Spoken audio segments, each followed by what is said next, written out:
결론적으로는 웬만하면 아스피린 먹는 것을 권유하지 않습니다. 다만 앞으로 말씀드리는 한 2가지 정도의 경우에는 예외로 좀 둘 수 있을 것 같아요. 왜 이런 생각을 하게 됐냐면, 안녕하세요, 닥터 인사이드입니다. 여러분들이 잘 아시는 아스피린, 이게 이제 약국에서도 쉽게 타 드실 수가 있는데요. 이게 한때 되게 붐이었었어요. 맞아요. 이게 심근경색이랑 대장암 예방에 탁월한 효과가 있다고 해서 많이들 드셨더라고요. 맞습니다. 이게 지금도 유효한가? 2022년에 새로운 가이드라인이 나와서 여러분들과 공유하면 너무 좋을 것 같아서 가져왔고요. 네. 의사인 제가 아스피린을 실제로 권유를 할까 말까, 어떨까? 영상 끝까지 시청하시면 아실 수 있습니다. 일단 기본적으로 아셔야 될 게 있는데요. 아스피린은 종류가 2개입니다. 100ml짜리와 500ml짜리가 있는데, 이 100ml짜리가 심혈관 질환 예방 목적으로 사용을 하는 거고요. 500ml짜리는 진통 소염 목적으로 예전에는 많이 사용을 했었는데, 요즘은 너무 좋은 진통 소염제, 우리가 흔히 엔세이드라고 하는 약들이 많이 나왔기 때문에 요즘은 거의 쓰지 않습니다. 그래서 진통 소염제와 관련된 영상은 제가 배너를 띄워 드릴 테니까 꼭 참고해 보시면 좋겠습니다. 2022년 가이드라인 결론 먼저 말씀드리겠습니다. 크게 3가지인데요. 미국 질병예방서비스 특별위원회, 우리가 이제 USPSTF. 너무 어려워요. 너무 어렵습니다. 이런 기관이 있는데요. 미국에서 이런 가이드라인을 정해주는 가장 큰 기관 중에 하나라고 보시면 되겠습니다. 거기서는 일단 첫 번째로는 60세 이상에서는 심혈관 질환 예방 목적으로는 아스피린을 권유하지 않는다. 네.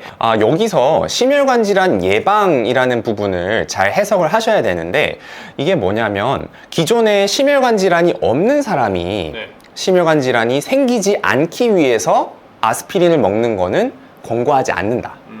다만 이미 심혈관 질환이 있어요. 예를 들어 나는 예전에 뭐 심근경색이나 뭐 협심증을 앓았고, 이미 한번. 앓은 사람들은 그거를 이제 추후에 재발을 방지하기 위한 목적으로는 아스피린을 무조건 드셔야 됩니다. 이거는 다른 문제예요. 그러니까 뭔가 진단받은 분은 드셔라. 진단받은 분들은 이 영상을 보실 필요도 없습니다. 그냥 드시면 되고요.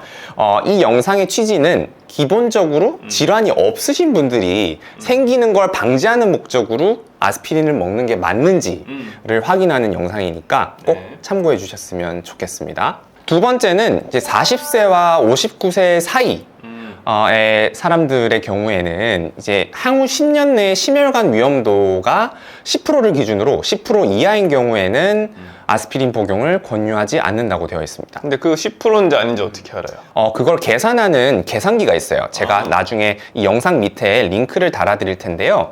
여기 보시면 이제 나이, 뭐 성별 이런 것들을 기입하는 란이 있어요. 이 콜레스테롤 요거는 이제 수치니까 요 수치를 나중에 피 검사를 하면 나오거든요. 검진 때. 검진 때 그걸 해서 입력을 하시면 대략적으로 한 몇 프로가 나온다 이런 것들이 보이고, 저는 그냥 대략적인 예시로 들어서 이렇게 아무거나 좀 입력을 해봤거든요.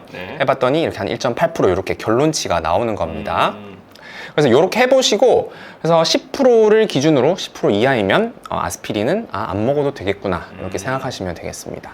3번째, 그럼 40세에서 59세 사이의 사람에서 향후 10년 내 심혈관 위험도가 10%를 넘는 경우에는 레벨 C 등급으로 권고를 한다라고 되어 있습니다. 어려운데?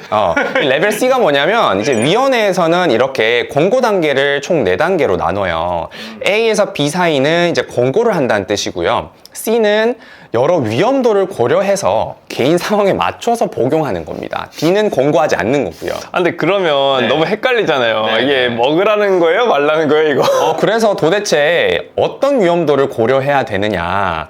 아스피린에 어떤 위험성이 있는지를 알면 되겠죠. 총 2가지 정도 위험성이 있는데요. 첫 번째는 출혈 가능성. 이건 뭐 누구나 다 아시는 겁니다. 그래서 만약에 뭐 위장관 궤양이 있거나 아니면 본인이 출혈성 경향이 있다. 예를 들어 뭐 혈우병 혹은 혈우병은 아니면은 혈소판 감소증 같이 출혈이 좀 잘 생기는 경향인 경우에는 그러면 절대 안 돼요. 아스피린 드시면 안 되겠죠. 절대. 그리고 2번째, 이제 콩팥 기능이 중요한데요. 이 아스피린 자체도 일종의 이제 진통 소염제이기 때문에 이제 콩팥으로 대사가 돼요.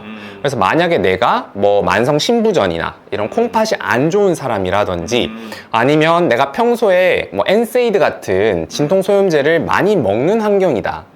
내가 많이 아파.